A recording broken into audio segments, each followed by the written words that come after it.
Friends welcome back to our channel. Good evening, జై హింద్. నేను ఇంతకుముందు వస్తున్నా డ్యూటీ, అంటే లంచ్ అయిపోయింది, ఒక 1.5 hour అట్లా రెస్ట్ ఉంటుంది కదా, డ్యూటీ నుంచి వస్తున్నప్పుడు నాకు ఆలోచన వచ్చింది. ఏంటి అని అంటే మన గురించే, మన బ్యాక్ బెంచర్స్ ఎందుకని అంటున్నా అంటే, ఇప్పుడు డిపార్ట్మెంట్లో ఉండే ఎవ్రీ క్యాండిడేట్, అంటే ఆ టైంలో మా టైములలో మరి ఇప్పటి వాళ్ళు కూడా అంతేనా? మీరు నాకు కామెంట్ రూపంలో చెప్పండి. మా టైంలో మా 10th 2002లో అనుకుంటా, 2001, 2, 3, 4 ఓకే, 2001 and 2లో మేము 10th కంప్లీట్ అయినాము. ఆ టైంలో అంటే మా 10th బ్యాచ్లో ఒక 20s ఉండే అన్నమాట, బాయ్స్ 20 టోటల్. ఓవరాల్ వచ్చి మరి 40-30 చేంజెస్ ఉండే. దాంట్లో కొంతమంది క్లేవర్ స్టూడెంటు, కొంతమంది మీడియము అంటే యావరేజ్, కొంతమంది పూర్. అంటే ఈ బ్యాక్ బెంచర్స్ అనేవాడు ఎవడ ఉంటాడంటే, ఈ యావరేజ్ స్టూడెంట్ ఎవరు ఉన్నారో వాడు బ్యాక్ బెంచర్ ఉంటాడు అనమాట. ఈ బ్యాక్ బెంచర్స్ అందరూ చాలా మొండలు ఉంటారు భయ్య. ఇంగ్లీష్ వచ్చేసి దాని మీనింగ్ఫుల్ అంటే అట్లే ఉంటుంది అనమాట. అట్లాంటి కొటేషన్ ఒకటి, బ్యాక్ బెంచర్స్ ఏదైనా చేయగలరు, సృష్టిస్తారని చెప్పారు. ఒక రీసెంట్గా నాకు ఒక ఫ్రెండ్ షేర్ చేసింది, నా ఫ్రెండే. అంటే మేము కాలేజ్కి అంటే మేము చేసింది గౌట్ కాలేజీ. ఆ కాలేజ్కి వెళ్ళేసరికి మేము ఫస్ట్ పీరియడ్ అయిపోయేది అన్నమాట. నా ఫ్రెండ్ నేను వెళ్ళేసరికి ఫస్ట్ పీరియడ్ అయిపోయేది, సెకండ్ పీరియడ్కి లోపలికి వెళ్ళేది. ఇంకో ఇంగ్లీష్ పీరియడ్ ఏమో బోర్ ఉండే అన్నమాట. ఎవడింటారా ఇంగ్లీష్ పీరియడ్ అని చెప్పి ఆ పీరియడ్లో మేము బయటకు వచ్చేవాళ్ళం, ఇంటికి వచ్చేవాళ్ళం. అట్లుండే నాతో. అంటే మాకు బాగానే చదువుతుండే, కానీ నాతో పాటే ఇక అప్ అండ్ డౌన్ చేసేది కాబట్టి మేమిద్దరం బ్యాక్ బెంచ్లోనే కూర్చుండేది అన్నట్టు. అందుకే నాకు షేర్ చేసింది అతను. ఆ బ్యాక్ ఉన్నా కదా నా ఫ్రెండ్, మేము బ్యాక్ బెంచ్లో కూర్చున్నట్టు వెళ్ళిపోవటం వాడే నాకు షేర్ చేసింది. దాని గురించి నేను వస్తున్నప్పుడు డౌట్ వచ్చి నిజమే కదా అని చెప్పి. వాళ్ళు ఎట్లుంటారంటే చాలా మొండళ్ళు ఉంటారు అన్నమాట. గోల్ అనేది అనుకుంటే ఖచ్చితంగా సాధిస్తారు. ఎట్లా అంటే నంబర్ ఆఫ్ క్యాండిడేట్స్ ఎవరైతే పోలీస్లో కానీ, ఫోర్స్లో కానీ, మన పోలీస్, ఆర్మీ, సిఏపిఎఫ్లో భర్తీ సెలెక్షన్ అయిన పిల్లోళ్ళందరూ కూడా ఆ టైంలో బ్యాక్ బెంచర్స్ అయ్యి, ఇప్పుడు అంటే బీటెక్ చేసిన వాళ్ళు కూడా ఎస్ఎస్సి జీడీకి అప్లై చేస్తున్నారు. అది నిరుద్యోగ సమస్యనా లేకపోతే వాళ్లకు ఫోర్స్ మీద ఉన్నటువంటి ప్రేమనా తెలియదు, కానీ అప్పుడు యావరేజ్ స్టూడెంట్లు అందరూ ఏం చేసేవాళ్ళు అంటే, మనం ఆర్మీ అంటే ఒక గోల్ కూడా భయ్య, అంటే ఒక కళ. ఎవడైతే కొంచెం హైటు పర్సనాలిటీ పెట్టుకొని ఉంటాడో వాళ్ళకి ఆటోమేటిక్గా ఆలోచన బిల్డ్ అయ్యేలాగా పక్కోళ్ళు చేస్తారని, అరే నువ్వు ఆర్మీకి చేయరా అని చెప్పి. నాకు మాత్రం నేను ఇవన్నీ తర్వాత చెప్తలే. అంటే నేను ఇదైతే చెప్తున్నా, నేను స్కూల్ నుంచి పాస్ అవుట్ అయ్యేటప్పుడు, అంటే స్కూల్ ఎస్ఎస్సి నాది కంప్లీట్ అయింది. నేను మేమో తీసుకోవడానికి మా స్టాఫ్ రూమ్లోకి వెళ్ళిన తర్వాత ఒక పీటీ సార్ ఉండే. ఆ సార్ ఏమన్నాడంటే, నేను నా ఫ్రెండ్ గణేష్ అని చెప్పి, అతను ఇప్పుడు పోలీస్లో జాబ్ చేస్తున్నాడు, సివిల్ పోలీస్లో. ఇద్దరం వెళ్ళినాము. మెమో తీసుకొని బయటకు వస్తున్నప్పుడు ఏమన్నాడనంటే, అరే నేను కొంచెం బక్కగా ఉంటాయి కదా, అప్పుడు బక్కగానే ఉంటాడు, నువ్వు కొంచెం బాడీ పెంచురా, దేశానికి పనికొస్తావు అన్నాడు. అంటే అది నాకు ఇప్పటికీ ఇంకా గుర్తుందన్నమాట. నువ్వు కొంచెం బాడీ పెంచు, నువ్వు దేశానికి పనికొస్తావు అన్నాడు. అప్పటికి నాకు థాట్ లేదు, అంటే నేను ఆర్మీ కానీ ఏదైనా వెళ్ళాలి అని చెప్పి. కానీ అప్పుడు నేను అనుకున్నా, నేను డిపార్ట్మెంట్లో చేయాలి ఏదో ఒక దాంట్లో. అంటే ఆ తర్వాత నేను ఫిక్స్ అయినా అన్నమాట, ఏదో ఒకటి చేయాలి అనేది. కానీ నేను ఎవరికి ఎక్స్ప్రెస్ చేయలే, అంటే నేను ఇది చేస్తా అని చెప్పి. నేను ఎప్పుడు ఎవరితో అనలేదు కూడా. నేను అనుకున్నా, నా మైండ్లో సెట్ చేసుకొని పెట్టుకున్నా చేయాలి అని చెప్పి. ఆయన అన్నాడు అనమాట ఆ రోజు, నువ్వు కొంచెం బాడీ పెంచరా, దేశానికి పనికొస్తావు అన్నాడు. ఇక ఆయన మాట దేవుడు ఆయన రూపంలో అనిపించిండో ఏమో తెలియదు, కానీ అంటే ఆ థాట్ అనేది నా లోపల బిడ్డ. ఇది ఎందుకు చెప్తున్నా అంటే, ఒక తమ్ముడు మొన్న బయో చేయమన్నాడు. బయో ఎందుకులే, ఇక నేను మొత్తం చెప్తాను. అది వచ్చినప్పటి నుంచి నాకు 10K సబ్స్క్రైబర్ వచ్చిన తర్వాత అని చెప్తా బ్రదర్. ఇక్కడికి వస్తున్నాం కదా బ్యాక్ బెంచర్స్ దగ్గరికి. వీళ్ళు నేను ఇది ఎందుకు చెప్తున్నానంటే, ఇప్పుడు చాలామంది పిల్లలు ఎస్ఎస్సి జీడీకి అప్లై చేద్దామని చెప్పి చాలామంది ఎట్లుంటుందని అంటే, అవుతుందా కాదా అనే డౌట్లో చాలామంది ఉంటారు. నేను చేయగలనా లేదా? ఈ average student back benchers mentality ఇట్లనే ఉంటుంది. ముందున్నోడు ఆటోమేటిక్గా బిల్డ్ అవుతాడు. ఎందుకనంటే, సపోజ్కి ఒక క్లేవర్ స్టూడెంట్ ఉన్నాడు.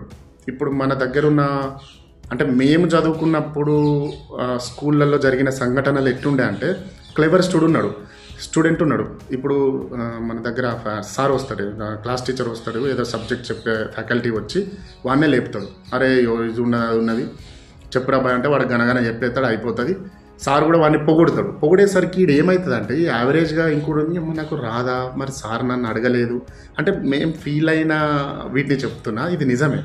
మరి నాకు రాదా, మరి నన్ను ఎందుకు అడగలేదు సారు, ఈ రకంగా వాడికి వాడు డిమోటివేట్ చేసుకొని ఆగిపోయిన సందర్భాలు ఉంటాయి అన్నమాట.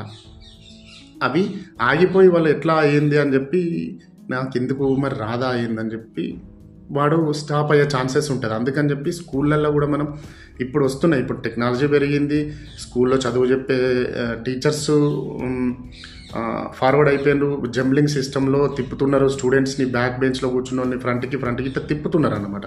క్లేవర్ స్టూడెంట్స్తో కూర్చుండే పెడుతున్నారు. అందుకని చెప్పి ఇప్పుడు అందరూ అంటే ఈక్వల్గా చదువుతున్నారు అనుకో, నేను చెప్తున్నా.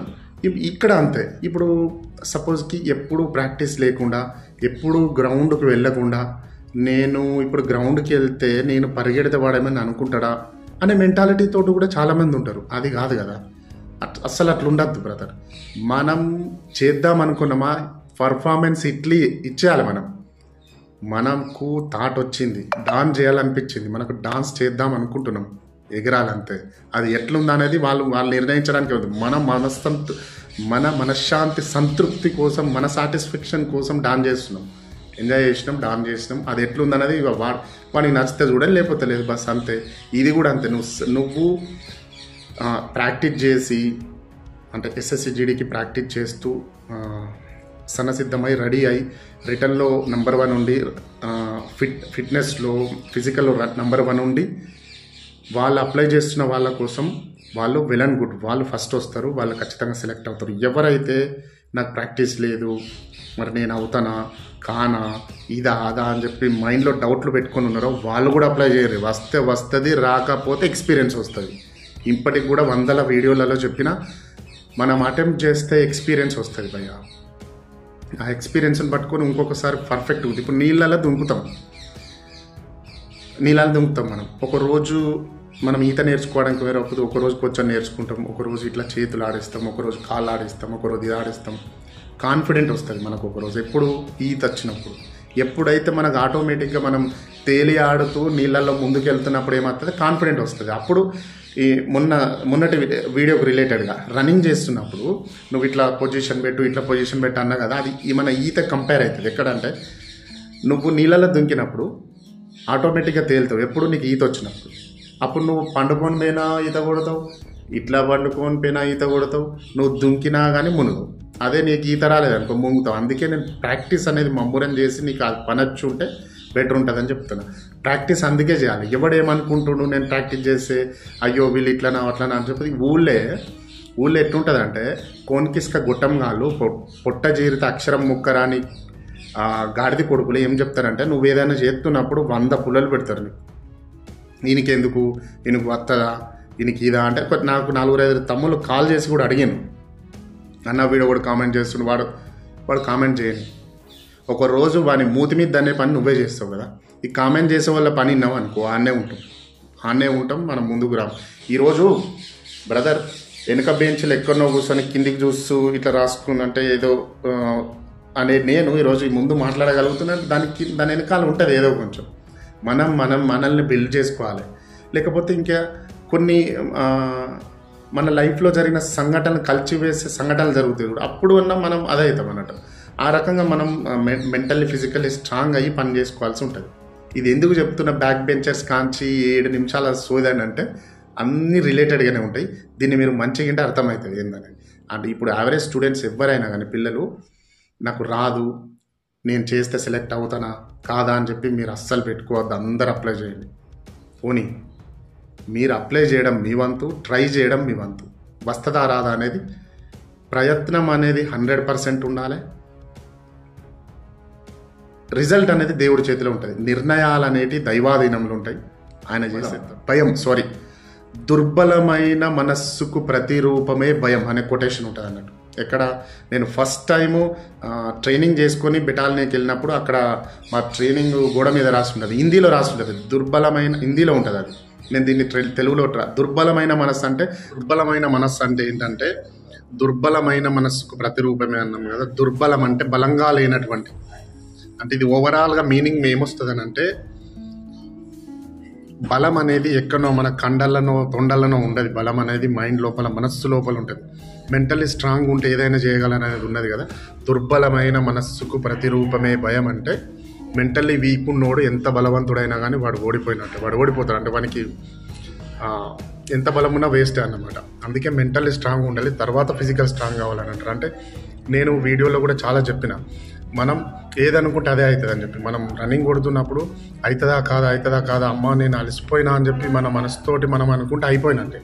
మెంటల్గా స్ట్రాంగ్ ఉండి నేను చేయగలననే నమ్మకంతో నువ్వు మెంటల్గా స్ట్రాంగ్ ఉంటే పని అవుతుంది. ఇది కూడా అదే, దుర్బలమైన మనస్సుకు ప్రతిరూపమే భయం అనేది అక్కడ క్వార్ట్ ఎందుకు పెట్టారంటే ట్రైనింగ్ సెంటర్, అంటే ట్రైనింగ్ ఏరియాలో మనం అనుకోవాలంటే మెంటల్లీ నాకు బలం ఉంది అంటే ఉంటుంది, లేదు అంటూ ఉంటుంది, అంతే. అదే దానికి అర్థం. దుర్బలం అంటే బలంగా లేనటువంటి మనస్సుకు ప్రతిరూపమే భయం. ఓకేనా? రైట్, టైం అయిపోయింది, వీడియో లెంతీ అయింది. ఓకే, ఇదంతా నేను ఫాస్ట్ చేసి పెడతాను అలా ఫటాఫట్ బంద్, ఎందుకంటే మీరు తొందర చూడాలి కదా, టైం లేదు అసలు. ఓకే, మీరు ప్రాక్టీస్ చేయండి. ఎవరికైతే ఆలోచన ఉందో వాళ్ళందరూ ప్రాక్టీస్ చేసి మీరు జాబ్ కొట్టాలి. మీరు జాబ్ కొట్టాలి. జై హింద్.